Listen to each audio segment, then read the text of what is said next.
विष्णुपादाय कृष्णपृष्ठाय भूतले श्रीमते भक्तिराघवस्वामिनिति नामिने नमो गौरसेवाय सदा निवेदितात्मने युवादो प्रभुपादार्थं वर्णाश्रमप्रचारिणे। Hare Krishna Guru Maharaj, Hare Krishna dear devotees, God brothers and God sisters. So today we are very happy to be in Mayapur Dham, and it's a great opportunity to glorify Guru Maharaj in this Avdharya Dham. So this Dham is especially known as Avdharya Dham, the most merciful Dham. So being the representative of Srila Prabhupada, Guru Maharaj is showering his mercy upon all of us. Actually, तो आज हम सब बहुत सौभाग्यशाली है कि आज हमको श्रीधाम मायापुर में आने का मौका मिला। मायापुर को महाप्रभु ने कहा कि ये औदार्य धाम है, तो आज हम लोग जानेंगे कि कैसे महाराज अपनी कृपा इस धाम में वितरण कर रहे हैं। to glorify Guru Maharaj, I was thinking that tonight I have prepared some nice selected verses and tomorrow I will glorify Maharaj. But Sri Ram Prabhu said, there is no one, so you have to start. महाराज का गुण कीर्तन करने के लिए मैं कुछ श्लोक कोशिश कर रहा था कि आज मैं सीख लूँगा और कल उनके बारे में बोलूँगा, पर श्रीधाम प्रभु ने कहा कि नहीं, तुम्हें आज ही बोलना है, तो आज मैं कोशिश करूँगा उनके बारे में कुछ बोलने के लिए। So it's a spontaneous glorification, so any mistakes please forgive me. तो ये मुझे अभी जो भी मेरे मन में आएगा, मेरे दिल में आएगा, मुझे बोलना पड़ेगा। अगर मुझसे कोई कुछ अगर त्रुटि हो गई तो मुझे क्षमा कर दीजिएगा। So I have been associating with Maharaj for many years, traveling with Guru Maharaj in Dharma Gogram Yatra. तो मैं महाराज के साथ यात्रा में काफ़ी सालों से मैं उनके साथ महाराज के साथ मैं भ्रमण करता हूँ। I see Maharaj, his schedule is so, he is fixed upon his devotional service every day, wherever we go.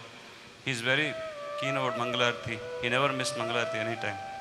तो मैं जहाँ भी गया महाराज के साथ, मैंने उनके बारे में ये देखा कि वो जहाँ भी जाते हैं वो अपने रोज़ की दिनचर्या के बारे में वो बहुत पर्टिकुलर है। वो कभी भी अपनी मंगल आरती मिस नहीं करते हैं। And he is always worshipping his deities. He always carries his deities along with him wherever he goes. और वो हमेशा अपने साथ अपने श्री विग्रहों को लेके जाते हैं, जहाँ पे भी वो जाते हैं उनकी पूजा भी किया करते हैं। And we see he is always tirelessly preaching in every nook and corner, some remote villages also. और एकदम जो ग्रामों में जहाँ पे भी वो जाते हैं वो बिना एकदम उत्साह के साथ वो प्रचार किया करते हैं। So by this, just by being with Guru Maharaj, we can learn so many things. सिर्फ गुरु महाराज के साथ रहने मात्र से उनसे बहुत कुछ सीखा जा सकता है। He never wastes even a single moment. एक भी क्षण वो गवाते नहीं है। Like Chanakya Pandit says, Ayushah Kshanayikobi na labhya swarna koti bihi.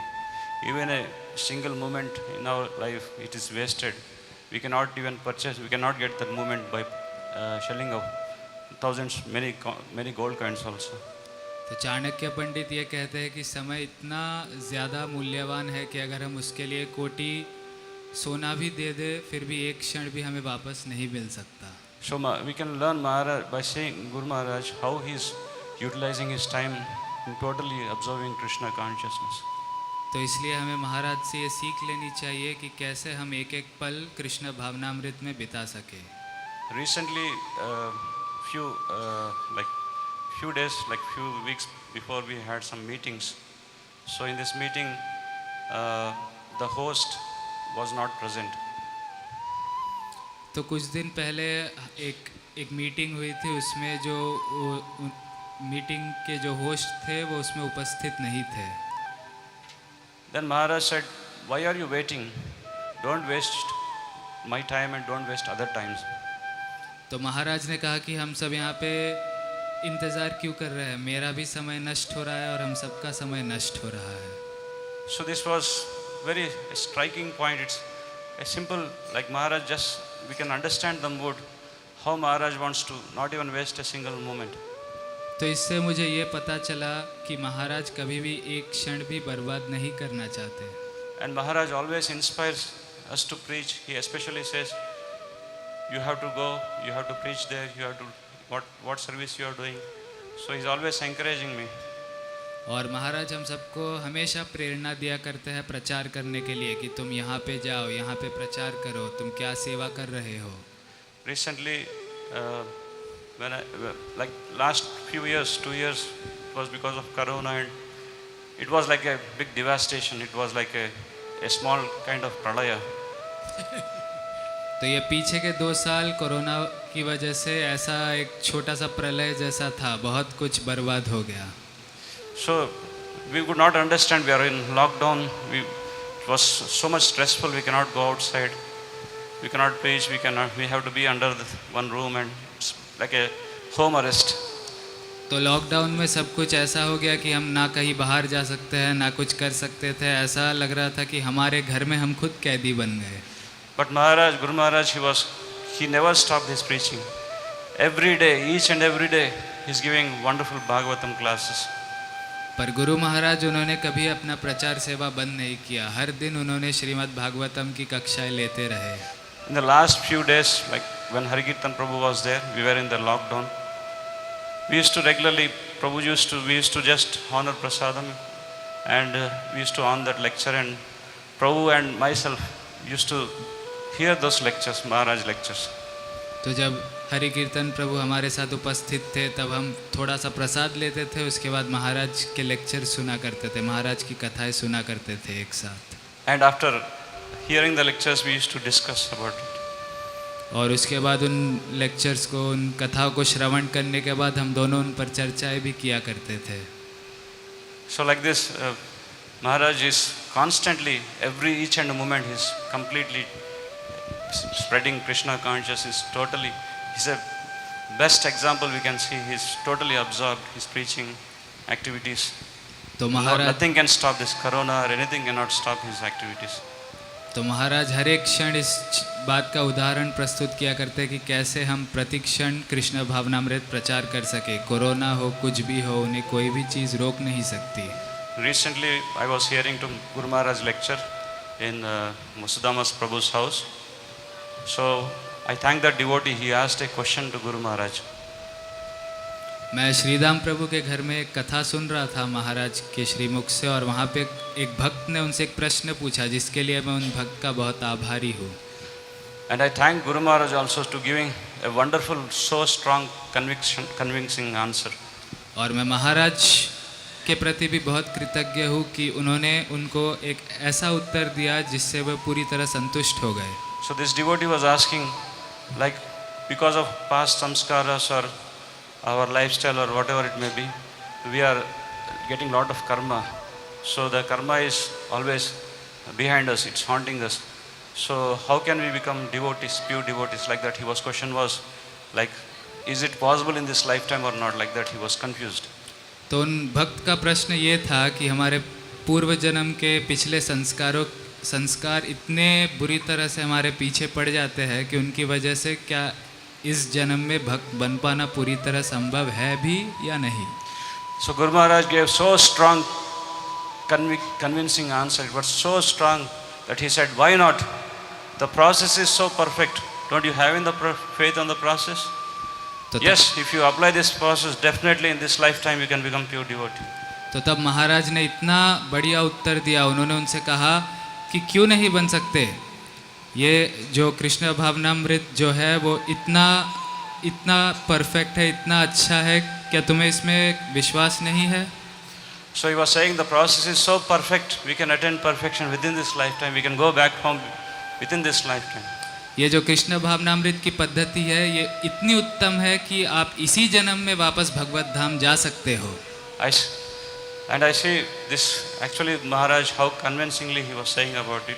I just saw Prabhupada lecture also. Prabhupada says the same point. Srila Prabhupada, when a devotee, he asked this question, we have committed so sinful activities, Prabhupada, can we become purified? Then Prabhupada said, it doesn't take, within seconds, you can become purified. Just surrender to Krishna. Krishna will accept you. तो महाराज एकदम वही एकदम ऐसे ही बोलते हैं जैसे श्रीला प्रभुपाद बोला करते थे। जब भी कोई पूछते थे उनसे कि प्रभुपाद हमने इतने पाप किए हैं, क्या हमारा कुछ हो सकता है, तो प्रभुपाद बोलते थे हाँ बिल्कुल हो सकता है, तुम सिर्फ हरिनाम जपो और इसी जन्म में तुम वापस भगवत धाम जा सकते हो। So it was so convincing and so beautiful answer. It was really a wonderful lecture, and it was very.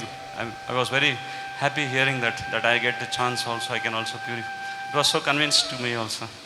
तो ये इतना सुंदर उत्तर था, इतनी संतुष्टि हुई मुझे सुन के कि हाँ मुझे भी अवसर है, इसी जन्म में मैं वापस भगवत धाम जा सकता हूँ। मैं बहुत खुश हुआ ये सुन के। So Guru Maharaj, Maharaj gave me a hint what to speak also. So I'm going to speak with Maharaj what he wants me to do. So recently before Corona, Guru Maharaj has sent me to Cambodia. So Cambodia is a place, you all know it's the world biggest Vishnu temple is there in Cambodia, and there are so many Vaishnava kings ruling that country. तो 2 साल corona के पहले महाराज ने मुझे Cambodia देश में भेजा था, और आप सबको पता ही होगा कंबोडिया में सबसे बड़ा विष्णु मंदिर है प्राचीन, और वहाँ पे बहुत सारे राजाओं ने शासन भी किया था। But now we see totally the culture is being transformed. It's changed. Like so many people, they are eating everything, they eat everything and anything. Like they eat like frogs, scorpions, snakes, insects, everything they eat. पर अब अगर आप वहाँ पे जाके देखोगे तो वहाँ की संस्कृति एकदम बदल चुकी है। वहाँ के लोग क्या नहीं खाते, वो लोग सांप खाते हैं, बिच्छू खाते हैं, मेंढक खाते हैं, सब कुछ खाते हैं। So when I first time went, my impression was why I came to this place. I was thinking, and I called once Harikirtan Prabhu. I said, my health is going down here. I cannot. I cannot stay here. तो तब मैं एकदम इन सब से मैं तंग आके मैंने हरि कीर्तन प्रभु को फ़ोन किया और कहा कि अब मैं यहाँ पे नहीं रह सकता, मैं यहाँ से तंग आ गया हूँ, मुझे यहाँ से जाना है। Then Harikirtan Prabhu chastised me heavily. He said, Guru Maharaj has selected you, he has chosen you, has given you this personal service. So why are you denying? You die there, rather die there in serving Guru Maharaj's mission. But don't say that I will come back again. तब हरि कीर्तन प्रभु ने मुझे डांटते हुए कहा कि गुरु महाराज ने तुम्हें अपनी सेवा दी है, तुम क्यों वापस आना चाहते हो, इससे अच्छा है तुम वहीं पे मर जाओ। So it was very heavy for me, but I tolerated the situations and I stayed there. And again recently when I met Guru Maharaj, he said, Prabhupada will be very pleased, you have to go back and preach there. तो मैं ये सब सुन के मैं गुरु महाराज को प्रसन्न करने के लिए वहीं पे रहा। फिर जब मैं वापस आया तब गुरु महाराज ने कहा प्रभुपाद बहुत खुश होंगे इससे, अब फिर जाके वहीं पे प्रचार करो। So Guru Maharaj in the airport, he gave me a blow on my chest, like he said, I'll be behind you. तो गुरु महाराज ने मेरे छाती पे ऐसे एक पंच किया और कहा कि चिंता मत करो, मैं तुम्हारे साथ रहूँगा। So I aspire Guru Maharaj to have more punches, so push me to preach, otherwise I'll be in a complacent mood, I will be lazy and I cannot do any, like I feel really happy that I need like that kind of push always. तो मैं बहुत खुश हूँ कि मेरे जैसे आलसी भक्त को महाराज, मैं उनसे यही प्रार्थना करता हूँ कि महाराज आप मुझे हमेशा पंचेस देते रहिए ताकि मैं मेरे भक्ति में और आगे जा सकूँ। And in Phnom Penh there is like some possibility of getting some land in your future, and there will be a Guru Maharaj project there also. We'll try for our best for that project. तो that आगे is,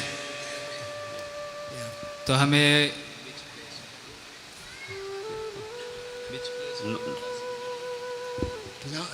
तो phnom penh जगह में हमें आगे जाके और महाराज के लिए ज़मीन मिल सकती है। तो ये phnom penh जो जगह है वो कैम्बोडिया का कैपिटल है, तो वहाँ पे महाराज के लिए हमें और ज़मीन मिल सकती है, और हम कोशिश करेंगे जब मिलेगी तो हम वहाँ पे भी कुछ अनुष्ठान अवश्य करेंगे। Thank you Guru Maharaj. This is blessing from Maharaj. Thank you. Hare Krishna. जय श्रीला गुरु देव महाराज की जय।